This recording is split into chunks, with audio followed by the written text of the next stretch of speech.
Ladies and gentlemen, welcome back to TinyBlueGames. My name is of course Seesaw or Chris, and today we're playing Final Fantasy XIV in 2019.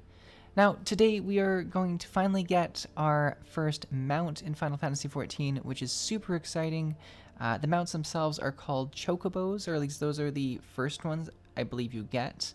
I've seen people riding around in other things like cars and whales and stuff like that, and I'm not actually sure if the Chocobos can fly or anything like that eventually. But for the moment being, it seems like this is your first ground mount, which is really cool. And they are kind of like I want to say like a chickeny, more like an ostrich, I guess, kind of thing. But you'll see my beautiful Chocobo in a second. The way you do get it is it's very tied to your Grand Company. You get to the part in the main scenario quest where you get a Grand Company, and very shortly afterwards you get the quest to unlock your Chocobo. You require several of the Grand Company seals to get the item required, the insurance, I believe it's called. And with that, you are able to get the actual mount. Now, the seals themselves are pretty easy to get. I was actually confused for a while and trying to earn them myself.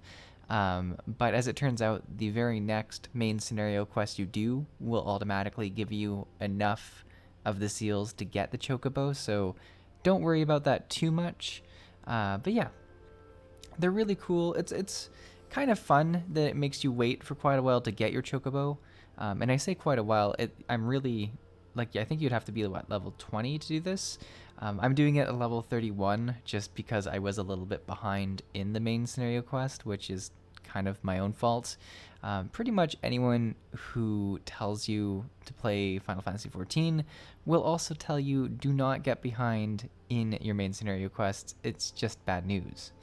Now, this is our friendly Chocobo vendor person who's dressed like a Chocobo, which I think is just adorable, so that they're not afraid. Look how pretty my Chocobo is. I'm super excited about it. It's so fun getting him out in a game, because it really brings a whole nother level to the walking between things, which is oftentimes the most boring part of an MMO, and this makes it a whole bunch more exciting because you have kind of this real friend that you get to experience. And so the very first thing you do with your Chocobo is you give it a name, which I had to think about for a second because I very rarely named mounts, but I chose the name Dash, which actually is the name of my first ever pet, a cat who is still alive. He just lives with my parents. But yeah, so there you go. I chose Dash, and it is my pretty little Chocobo. And then he walks away because you have to summon him when you are in the appropriate area. From what I understand, you can't summon them when you're inside cities or inside instances. You can mount them outside, sort of in the main questing areas. And you can also, in this game, use them as a combat pet, which is really cool. It's probably the most unique thing they do with mounts in this game, because I have played games with quite a bit of unique mounts. I'm looking at Guild Wars 2 in particular. Guild Wars 2 does mounts really, really well.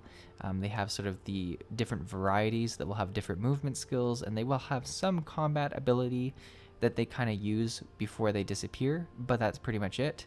This game actually treats Chocobos kind of like a pet, which is great because as a archer and soon to be bard, one of the biggest things I've been missing compared to a lot of other games is a pet to have while I fight, because it's kind of nice to sort of have someone that's fighting close range while you're trying to fight long range, and it really fits well with the archer theme. So I'm very excited about this. I also think, and this is sort of the companion UI bar that you're looking at right here, that gives you an overview of the different commands you have, the different skills you have for your Chocobo. In particular, there's actual different skill trees. There's the defender, the healer, and I want to say the attacker, which sort of allows you to customize what your Chocobo is good at. So if you're maybe a close range damage dealer, maybe you want someone that's healing you. I myself think to, or am planning to pursue the defender line, because my ideal would be to have my chocobo kind of tank a bit of the attack while I can shoot from behind. I don't know if they're actually able to taunt mobs or not, but I figured it was a good way to start, which is kind of cool. In terms of actually summoning the chocobo, you get a different quest that you do after getting the one to ride it. This secondary quest will teach you all about using the chocobo for different things such as combat, but also as a sort of storage bag as well, because they have sort of side saddle bags, and you can put some of your items in there as well, which is really cool. But you should be warned that you can't access those items at different times when the chocobo can't be accessed. So, for instance, if you're in an instance, you can't actually use those items, from what I understand. But yeah, there goes my chocobo. I'm using it to help complete this quest. It's a super fun to ride. It's very, it's got nice animations. It doesn't have anything very different to the movement. It's just kind of a sped up version of you walking, which is pretty similar to mounts in other games like World of Warcraft. I've really been spoiled with Guild Wars 2 and the way their mounts feel. And it's certainly, if you've never tried it, I do like Guild Wars 2 mounts are something special. There's a lot of flaws in the game, and that's why I'm not playing it as my main game, but the mounts, they did very right. But I'm very happy with the chocobo. I think the naming it so far is one of the most exciting parts, because it does make me feel like I have a very good relationship with this beautiful chocobo. To summon them for combat, you do need a reagent. And in this particular situation, it is a sort of greens that you give, sort of, I guess, a snack that chocobos would like, and your chocobo will come help you if there is that snack.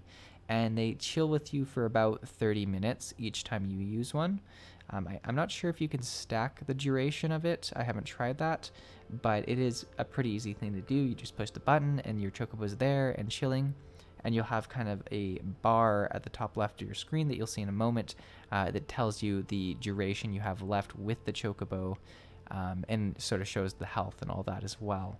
And I'm not sure if your chocobo dies if you do lose the rest of that time. That wouldn't be a crazy thing. And I just haven't experienced that yet, because I can't think of something sadder than my chocobo dying. But you know. But yeah, so I'm very happy with how they treat mounts in general. I think it's a very cool system that you kind of have to level up your chocobo and get different skill points. I think that's certainly something that this game brings to the table, and gives you just another sense of character progression that you wouldn't otherwise have in some other MMOs, right? Like, you're rarely considering, oh, I can like level my mount, I can fight with my mount, I want my mount to get this cool skill, right? In a lot of other MMOs, we're even at a point in WoW where it's like the regular player doesn't have skills for skills that they get while leveling at the end game, and this game has sort of skills for the mount. And I'm not sure if this is something that they expand in different expansions or not, like if there is more skills to acquire when Shadowbringers came out, or if there's different varieties of mounts that you can fight with, because that would be also really cool if you could kind of collect these different creatures to use as mounts, but also combat companions, or if it is strictly the chocobos that are used. But it would be interesting to see. So you can see I have my chocobo out. I'm just going through the little tutorial slides of what he's able to do. He is level 31 like myself, and I assume he would just scale to the same level.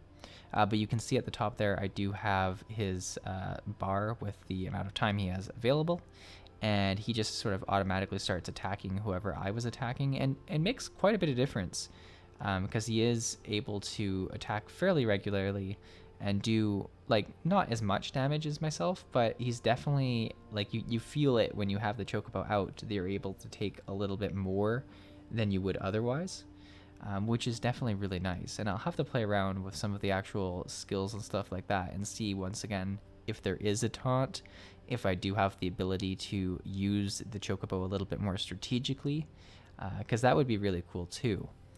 But I'm sure there's a bit of limitation. It would be cool to have it in dungeons, but I do get like if everyone had a chocobo that could like heal them or something like that, it would be a little bit overpowered or just hard to balance, really. And I mean, it although brings a lot of uniqueness to your own character progression, it's kind of nice not seeing everyone else's chocobo everywhere in the dungeon. But yeah, it's cool. The last thing I should talk about is that you can get different cosmetic items for your chocobo in that same UI, the companion sort of UI area. It has the skill set as well as a set of aesthetic pieces that you can put on the chocobo to stand out and look cool. And I'm not sure if you can also get different colors of chocobo and models. I'm sure that there are some different skins that you can get as well. But I'm very excited to see what I can do to really make my chocobo feel unique and different, right? Because it's something very personal, right? It's a mount, and everyone loves mounts that have a different, unique appearance, and it just gives the game so many things to use as a reward, right? Like you can have it as an achievement reward, or even at the gold saucer, I could see that being like a, some chocobo items that you could get, like some cool hats and stuff like that for them. I don't even know if hats are one of the gear pieces, but it's a super cool system. And I really, like, I say it each time, but I'm always impressed by how this game seems to go the extra mile to make something that's pretty basic in other games a lot more in depth. And although it is kind of a very big learning curve for new players, it does add a lot of longevity to the game, right? It makes it so that there's always something for you to be doing, always something for you to be working forward to, and always something new to be looking forward to as well. So I'm just a big fan of it. But yeah, guys, thank you for watching. Hopefully you enjoyed this video. I know we've had kind of quite a few videos of the same level stretch just because the main scenario quest has had a bunch of really big steps. Like I guess it would be the level 20 main scenario quests. They have a lot of stuff. It's a pretty big level to hit in Final Fantasy XIV. I am excited to get more into my actual class and get some more leveling done that way soon. But yeah, hopefully you enjoyed this video, and I'll see you in the next.